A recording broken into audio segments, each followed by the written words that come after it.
Namaste. We welcome you in your online classes of Abhyuday Vidyasthali School. Today we are going to study the chapter first of class 10, that is chemical reaction and equation. What is our chapter's name? Chemical reaction and equation. और हम उसका part first आज read करेंगे. So first we will see what is a chemical reaction. So chemical reaction में क्या हो रहा है? New substance with new properties are form. कुछ न्यू सब्सटेंसेस का फॉर्मेशन होगा न्यू प्रॉपर्टीज के साथ. जैसे अगर हम लिख रहे हैं A plus B gives AB. So एक AB न्यू सब्सटेंस का फॉर्मेशन हुआ और इसकी जो प्रॉपर्टीज होंगी वो इन दोनों से अलग होंगी. ठीक है. New substance with new properties are form.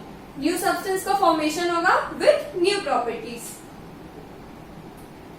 Now दो चीजें हमें याद रखनी है एक रिएक्शन में. First is reactant and second is product. Why? Because reactant जो है वो रिएक्ट करेंगे ताकि एक नई सब्सटेंस दैट इज प्रोडक्ट का फॉर्मेशन हो. So first we will see what is a reactant. The substance which take part in a reaction. एक रिएक्शन में जो सब्सटेंस पार्टिसिपेट करेगी उसे हम क्या कहेंगे? Reactant. And product the new substance produced as a result of chemical change. जो new substance produce हो रही है उसे हम क्या बोलेंगे? प्रोडक्ट. सो रिएक्टेंट जो है बेसिकली वो रिएक्ट कर रहे हैं, वो दोनों कंबाइन हो रहे हैं और क्या फॉर्म कर रहे हैं? Product that is a new substance. Now what is a chemical reaction? Basically reactant gets converted into product. New substance जो भी बन रही है उसे हमने क्या कहा? प्रोडक्ट. और जो रिएक्टेंट्स है वो कन्वर्ट हो रहे हैं किसमें? प्रोडक्ट में. Now reactant on LHS, product on RHS. LHS means left hand side, RHS means right hand side. So जैसा अभी मैंने A प्लस B लिखा था, सो इट इज LHS. हमारे लेफ्ट हैंड साइड पर हमने क्या लिखे? Reactants. And right hand side पर क्या बन गया था हमारा? एक product that is new substance. So हमेशा किसी भी रिएक्शन में लेफ्ट हैंड साइड पर रिएक्टेंट्स होंगे एंड राइट हैंड साइड पर products. So identification of chemical reaction. How we are going to identify that the given substance और the given reaction is a chemical reaction. So first change in state. या तो उस chemical reaction में जो reactants participate कर रहे हैं उनकी स्टेट में चेंज आएगा. जैसे अगर दो लिक्विड सब्सटेंस या दो लिक्विड रिएक्टेंट ने पार्टिसिपेट किया तो हो सकता है वो प्रोडक्ट में कन्वर्ट होने के बाद गैस या फिर सॉलिड में कन्वर्ट हो जाए. सो उनकी physical state that is solid, liquid या फिर गैस में चेंजेस आ जाएंगे. Second is change in colour. अगर पहले वो कलरलेस था तो प्रोडक्ट बनने के बाद वो कलरफुल हो जाएगा, या फिर वो पहले कलरफुल था तो प्रोडक्ट बनने के बाद उसका कलर गायब हो जाएगा, दैट इज वो कलरलेस हो जाएगा. Third is evolution of a gas. जरूरी नहीं है कि हर रिएक्शन जो है उसमें एक प्रोडक्ट जो है वो सॉलिड लिक्विड स्टेट में हो सकता है कभी एक गैस भी इवॉल्व हो जाए. Fourth is change in temperature. अब टेम्परेचर में चेंज आना मीन्स या तो वो रिएक्शन का टेम्परेचर, जो प्रोडक्ट्स बनेंगे उनका टेम्परेचर जो है वो राइज हो जाएगा या फिर फॉल डाउन हो जाएगा. ठीक है. जैसे अगर वाटर से आइस बनी है या फिर गैस बनी है, so we will give a temperature to make vapours from water. Right. तो हमने क्या किया? टेम्परेचर को रेज किया. और अगर हमें आइस बनानी तो हम उसे कूल डाउन करेंगे, हम टेम्परेचर को गिरा देंगे, नीचे कर देंगे. ठीक है. सो आइडेंटिफिकेशन ऑफ केमिकल रिएक्शन हम 4 बेसिस पे कर सकते हैं. किसी भी रिएक्शन में इन 4 में से मिनिमम एक चेंज होना जरूरी होता है, तभी वो क्या कहलाती है? Chemical reaction. Now law of conservation of mass. So this law states that matter can neither be created nor be destroyed. Only it can be transformed from one form to another form. ठीक है.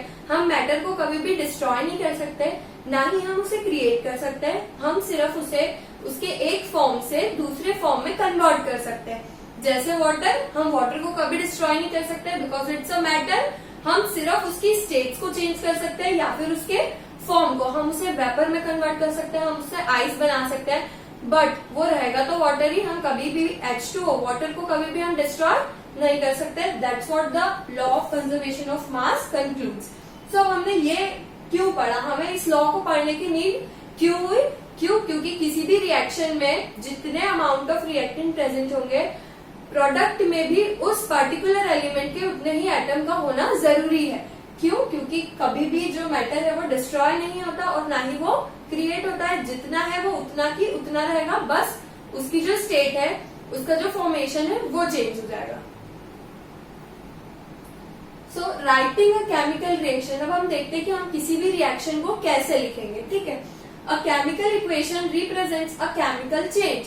हम एक chemical equation की help से किसी भी chemical reaction को represent कर सकते हैं। ठीक है, जैसे मैथ्स में भी आप लोग इक्वेशंस नोट डाउन करते होंगे, जस्ट लाइक दैट हम अलग अलग एलिमेंट्स के लिए अलग अलग इक्वेशंस का यूज करेंगे। सो यहाँ पर एक इक्वेशन लिखी हुई है Mg, it's magnesium, this is oxygen, और ये क्या बन गया? Magnesium oxide. सो ये हमने एक इक्वेशन लिखी, हमने दो रिएक्टेंट्स को, ये दोनों क्या है? रिएक्टेंट्स, इन दोनों को ऐड किया और हमने एक प्रोडक्ट का फॉर्मेशन कर लिया। ठीक है, सो हमने इसको एक इक्वेशन के फॉर्म में लिखा और ये है क्या है? Chemical reaction. ठीक है, जो एरो होगा वो पॉइंटेड होगा टुवर्ड्स दी प्रोडक्ट। ठीक है, सो ये एक हमें डायरेक्शन प्रोवाइड करिए कि जो रिएक्शन है वो इस डायरेक्शन में प्रोसीड हो रही है। Now balancing a chemical equation. अब why we need to balance the chemical reaction? Because as I said that जितने amount of atoms जो है किसी एलिमेंट के reactant साइड पर होंगे उतने ही प्रोडक्ट साइड पर भी होने चाहिए। So that's why we need to balance an equation. So सबसे पहले हम क्या करेंगे? List the number of atoms of different element. सबसे पहले हम लिस्ट पहले प्रिपेयर करेंगे कि रिएक्टेंट साइड पर किन किन एलिमेंट्स ने पार्टिसिपेट किया है टू फॉर्म अ प्रोडक्ट। जैसे अगर अभी जो पिछली रिएक्शन हमने देखी, मैग्नीशियम और ऑक्सीजन दो रिएक्टेंट्स थे, so we will write magnesium and oxygen. Number of atoms magnesium के 1 थे, ऑक्सीजन के 2 थे। उसके बाद हम प्रोडक्ट साइड पर देखेंगे कि मैग्नीशियम के एटम्स कितने हैं और ऑक्सीजन के कितने। अगर वो दोनों बराबर नहीं है then we will balance it by using numericals. Then what we will see? Balance the compound having maximum number of atoms. अब प्रोडक्ट या रिएक्टेंट साइड पे सबसे ज्यादा नंबर ऑफ एटम्स जिस भी कंपाउंड में प्रेजेंट होंगे, हम सबसे पहले उसे बैलेंस करना स्टार्ट करेंगे। यहाँ पर एक एग्जांपल है, दैट इज H2 ने, मतलब हाइड्रोजन के 2 एटम्स ने किसके साथ रिएक्ट करा? ऑक्सीजन के 2 एटम्स के साथ एंड फॉर्म किया H2O। अब हम देख रहे हैं कि रिएक्टेंट साइड पर हाइड्रोजन के 2 एटम्स हैं एंड ऑक्सीजन के भी 2 एटम्स है, but on the product side hydrogen के 2 है बट ऑक्सीजन का सिर्फ एक ही एटम प्रेजेंट है, जबकि रिएक्टेंट साइड पर ऑक्सीजन के 2 एटम है। So is this reaction is balanced? No, it is unbalanced. So we need to balance it.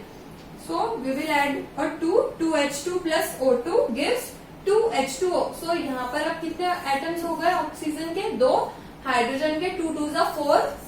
यहाँ पर भी हाइड्रोजन बैलेंस हो गया, वी एड 2 हियर, 2 2 4 और यहाँ पर 2। So now this reaction is balanced.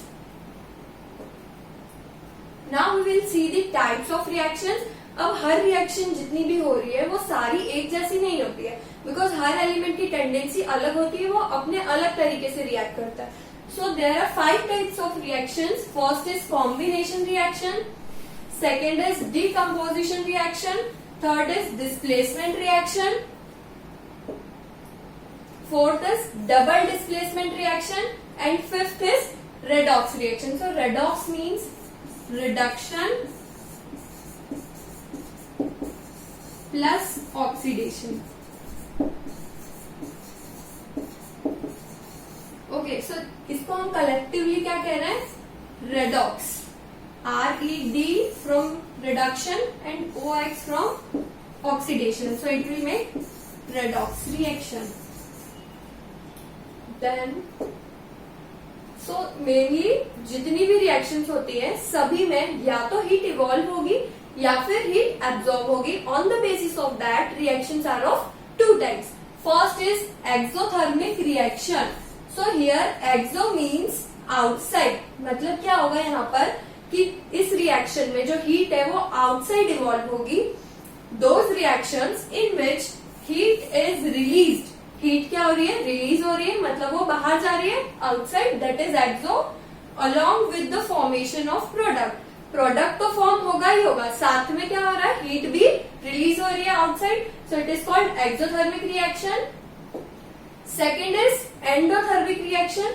So endo का मतलब है inside, those reactions in which heat is absorb. अब एब्सॉर्ब हो रही है वो किसी कंपाउंड के थ्रू हीट, मतलब क्या हो रहा है, वो उसके अंदर जा रही है, इनसाइड हो रही है, सो it is called endothermic reaction. The types which I have told you, 5 types of reaction that we will discuss in the part 2 of this chapter. So I hope you all understood what is endothermic reaction, exothermic reaction, reactants and products. Thank you.